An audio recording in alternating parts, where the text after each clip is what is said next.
Amigas y amigos televidentes, bienvenidos a otro programa más de Tribuna Nacional.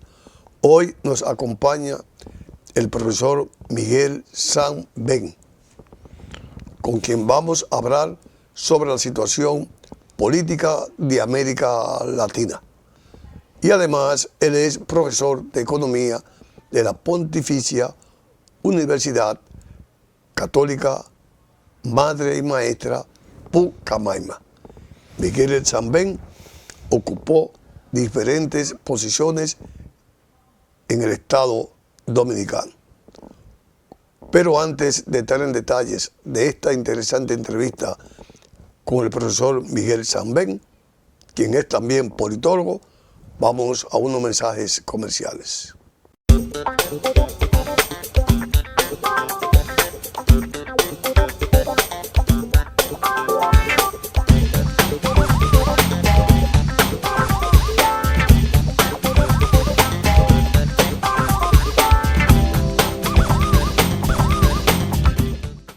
Profesor Miguel San Ben, Bien. Con honestidad,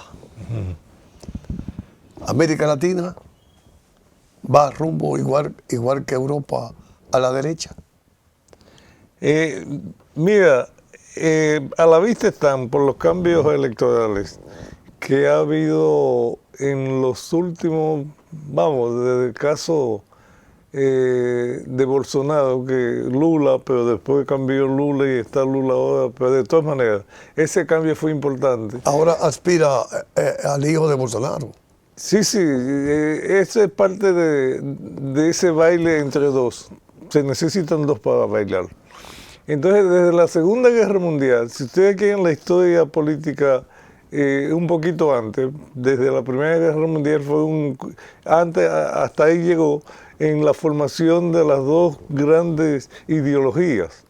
Una ideología que era realista, en sentido realista de los reyes, de real, que propugnaba por el conservador y mantener el antiguo régimen de los reyes y imperios. Y la otra era, desde la Revolución Francesa, lo que querían tumbar ese régimen. Y ahí se vienen las dos formas que se quieren los conservadores y porque querían libertad se llaman los liberales. Y en ese sentido, también en filosofía política, los conservadores se identifican con el concepto de autoridad, mientras que los antisistemas, los que están en contra de esta forma de gobernar, se consideran más libertarios, y ahí viene el término nuevo, más producto de la libertad humana, seguidores de que y en este conflicto de intereses, de concepciones de la sociedad, es que se tienen que definir unos y otros. Y en la Primera Guerra Mundial fue una definición de los antiguos conservadores disfrazados con una mezcla de socialismo, que fue el nazismo, y por eso el nacionalsocialismo toma ese nombre, que se parece muy cerca a su contrincante, que eran los marxistas. Y por eso es que en Rusia se enfrenta y se concentra todo el pensamiento antisistema clásico, que son los reyes, y en Alemania, que nunca se consolidó como un Estado-nación moderno, es del capitalismo tardío. Entonces nace una concepción que une el trabajo, el colectivismo, la forma colectiva, sociedad, pero en contraposición a la posición marxista del colectivismo puro. Y por eso el nacionalsocialismo es un corporativismo, y ahí se confunden. Pero se llevan a la Primera Guerra Mundial, que no se acabó, se quedó en suspenso a la Segunda Guerra Mundial. Ahí en la Segunda Guerra Mundial formó los dos bloques. El bloque por Rusia, que entonces reunió a todos los países que fueron antiguas naciones occidentales que cayeron en la esfera de influencia rusa. Y fue entonces el bloque soviético, porque Rusia antes se llamaba Unión de Repúblicas Socialistas Soviéticas. Y Estados Unidos, que se consolidó con la doctrina Monroe de que oponiéndose a los imperios colonialistas europeos, haciendo el cerco de que la doctrina Monroe es América para los americanos, con un detalle ahí: América, el continente entero, es propiedad de la nación que se robó el nombre del continente para sí mismo. Y ahí que la interpretación, después de vencer en su guerra civil en 1865, comenzó la expansión propia de Estados Unidos, y ya al llegar a la Segunda Guerra Mundial, ellos se estuvieron sirviendo o ejerciendo la labor de la fábrica de armamento para todas las naciones europeas que estaban conteniendo a los alemanes.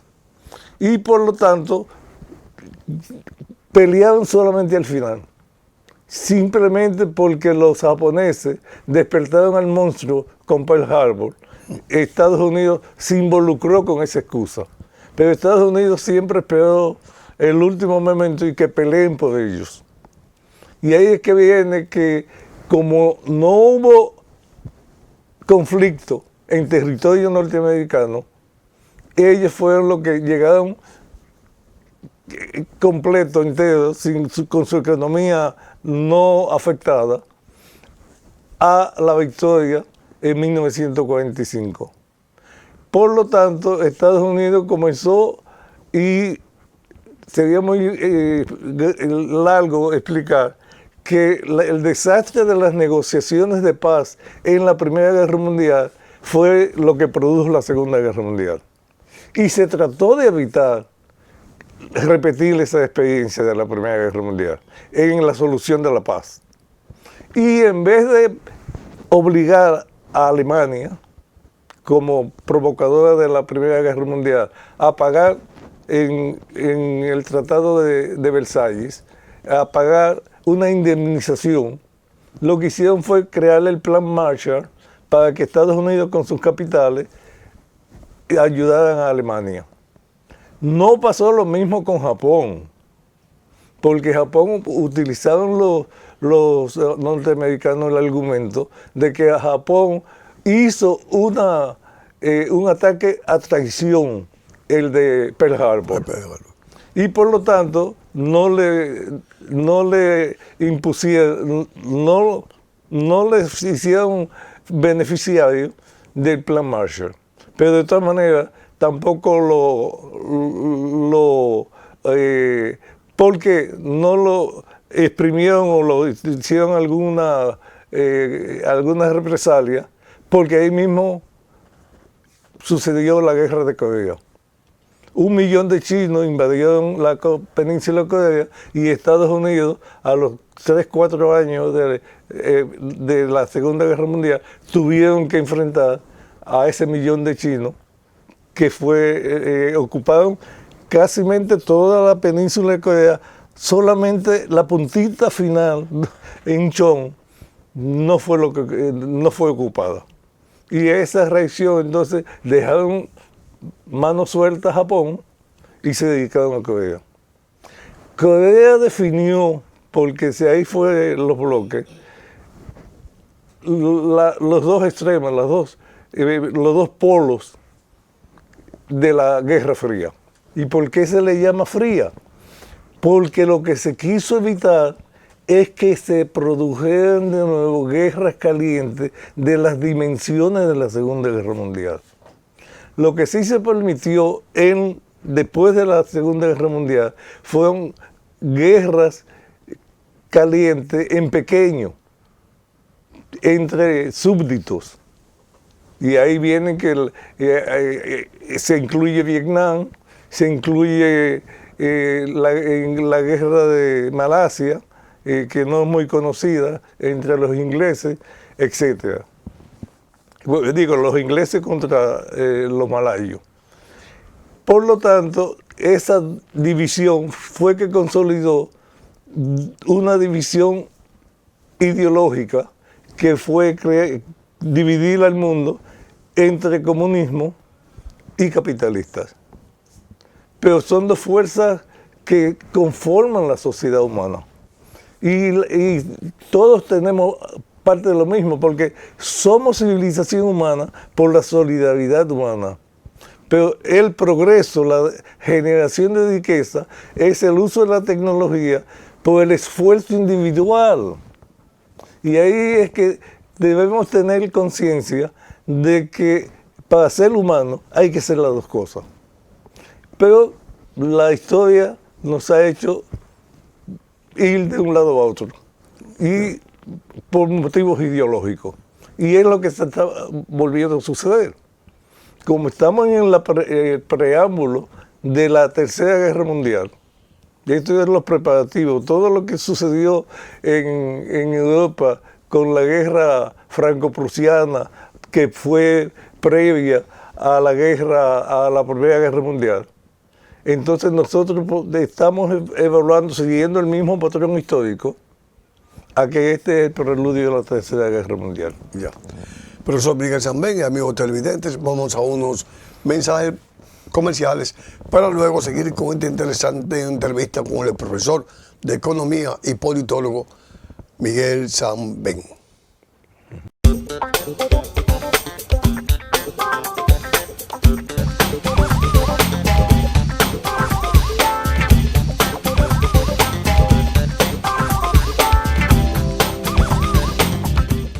Profesor Miguel Sambén, las causas reales ideológicas de América Latina y de Europa.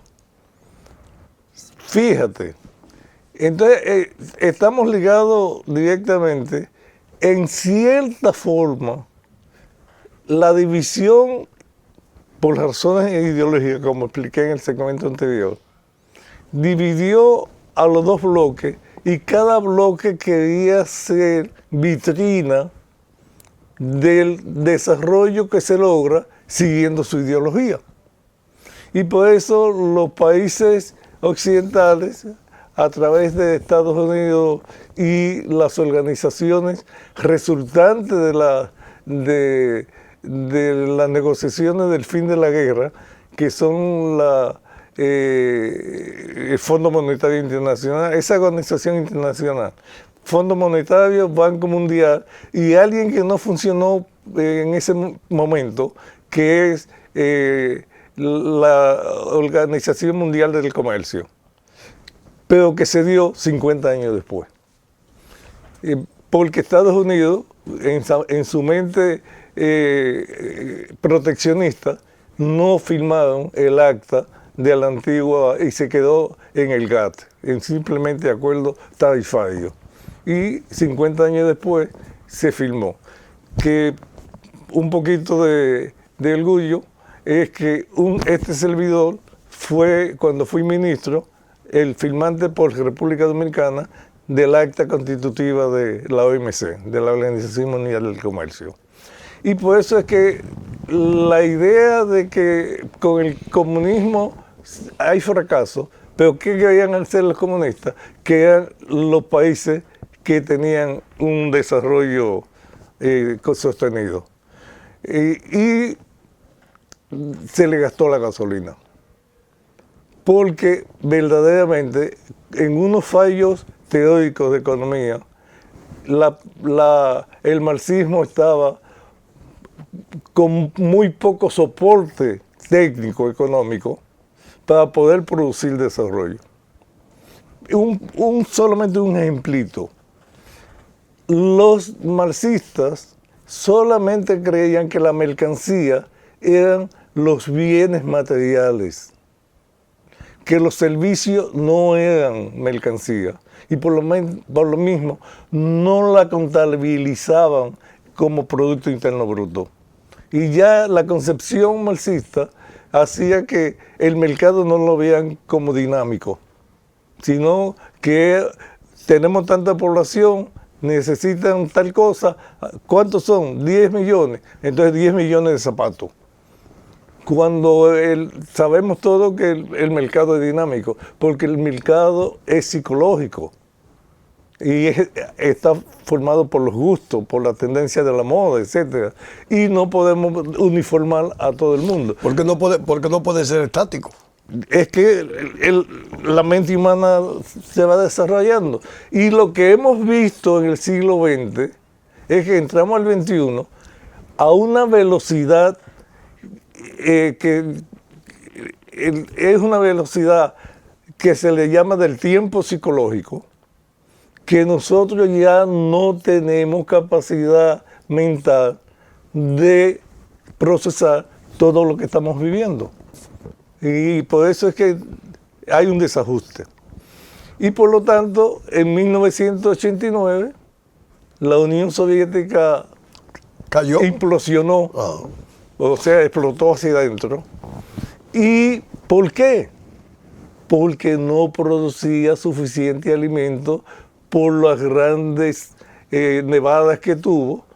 Y esa falta de alimento, aunque pusieron su ministro más joven en la presidencia, que fue Gorbachev, para enfrentar esa crisis, Gorbachev mismo llegó a la presidencia y fue el que dijo, esto no da más. Contribuyó. No, él lo decidió. De nuevo. Y lo decidió según la explicación que yo leí, recordando las lecciones religiosas que le daba su mamá, su madre.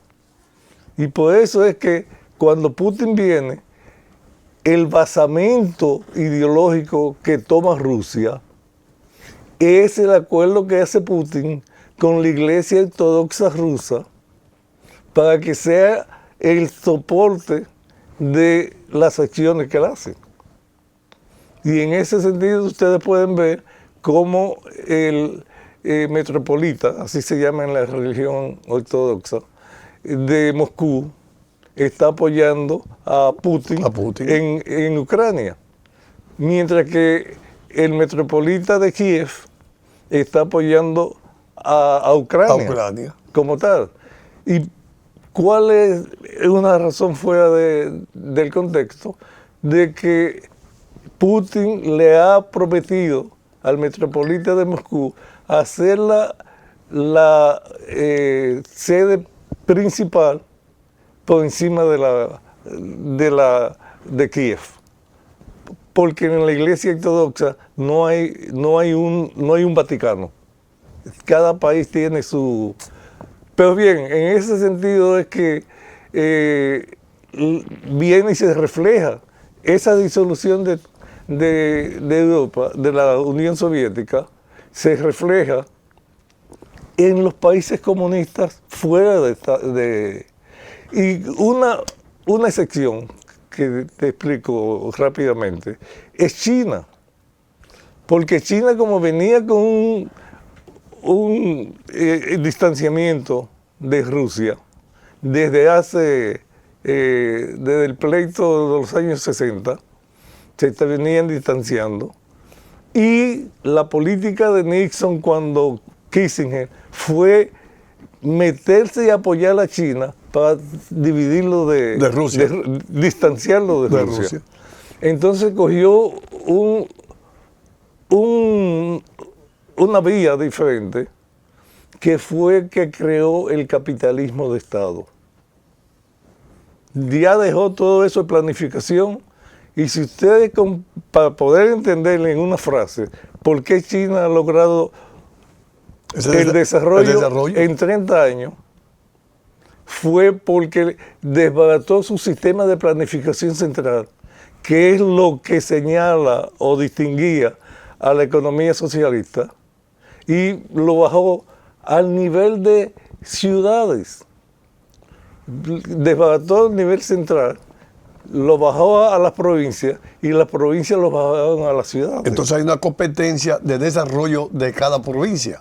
No es una competencia, que ya cada provincia se desarrolla con sus potenciales. Precisamente. Y el Estado mantiene unas 4 ciudades que son ciudades centralizadas, administradas centralmente, que son los grandes centros.